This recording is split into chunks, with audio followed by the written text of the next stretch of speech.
Bonjour, dans cette nouvelle vidéo sur le nombre dérivé qui s'adresse à des élèves de première, donc on va à nouveau calculer un taux de variation pour déterminer un nombre dérivé, mais dans un cas un peu moins simple que le cas précédent où on avait affaire à une fonction polynôme de degré 2.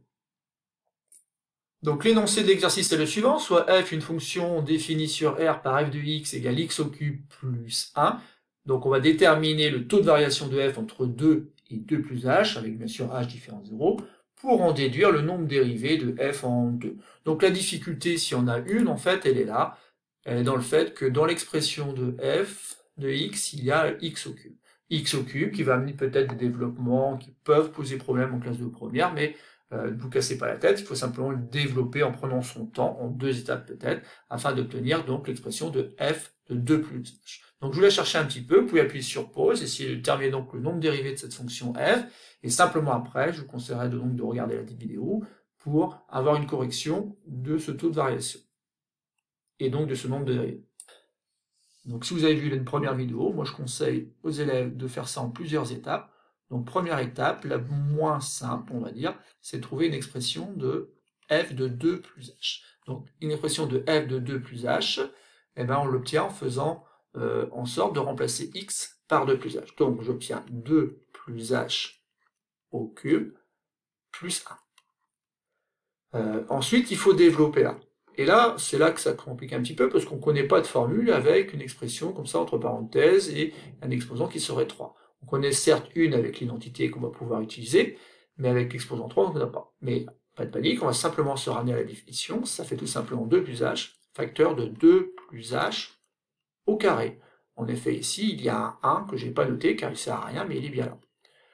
Voilà, donc j'ai 2 plus h, facteur de 2 plus h au carré. Et là, par contre, je peux gagner un peu de temps en utilisant une identité remarquable. Donc ça fait 2 au carré qui donne 4, plus le double produit qui fait donc 2 fois 2 fois h qui donne 4h, plus h au carré. Et j'oublie pas le plus 1 à la fin. Voilà. Et maintenant, je vais pouvoir développer. Alors certes, il y a 3 termes à l'intérieur de ces parenthèses, mais c'est pas un problème. Hein. Le 2 va multiplier le 4 pour donner 8. Le 2 va multiplier 4h pour donner 8h. Le 2 va multiplier h au carré, donc 2h au carré. Après, j'ai h fois 4 que je vais réécrire 4h.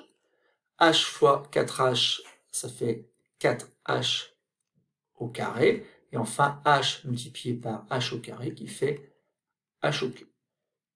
Je rajoute le plus 1.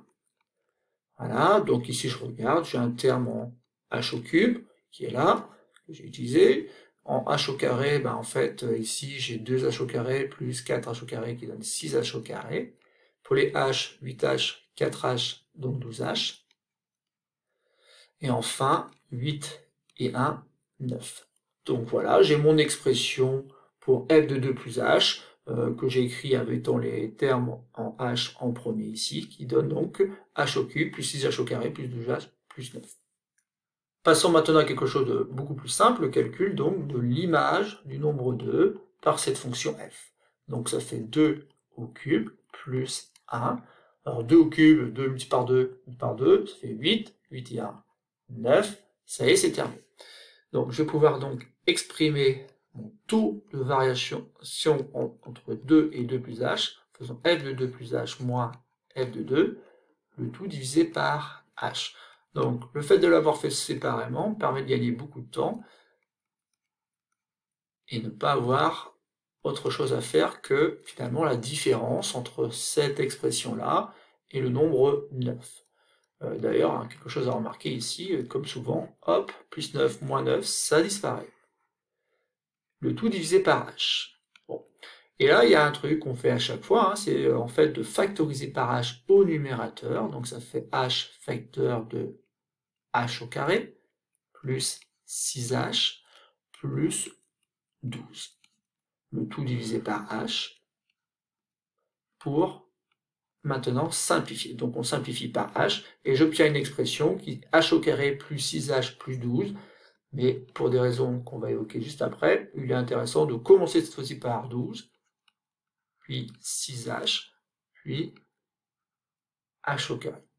Voilà. Donc, ce qu'il faut retenir, c'est que le taux de variation entre ces deux valeurs 2 et 2 plus h, en fait, s'exprime de la manière suivante. C'est 12 plus 6 fois h plus h au carré. Alors je l'écris dans ce sens-là parce que h, en fait, on va considérer que c'est quelque chose de très proche de 0. Donc ça fait 12, grosso modo, plus un truc qui est très proche de 0, puisque 6 fois 0,000001, bon, bah, c'est presque 0. Et h au carré, qui est 0,00001, par exemple, élevé au carré, c'est quelque chose d'encore plus petit.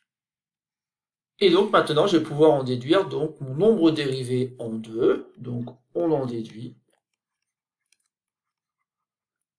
par définition que f' de 2, en fait, c'est ce qu'on obtient lorsque donc h est très proche de 0. Et bien f' de 2, en fait, je trouve que c'est 12. Donc le nombre dérivé en 2 pour la fonction f est égal à 12. Voilà, c'est tout pour cette petite vidéo. Vous avez vu que c'est pas bien compliqué. Il faut simplement ne pas avoir peur de développer 2 plus h au cube. Donc on va le retrouver à chaque fois, forcément, que dans votre expression apparaît x au cube. Et pour le reste, il faudra simplement bien voir comment on simplifie par h ici, tout simplement en factorisant le numérateur par h.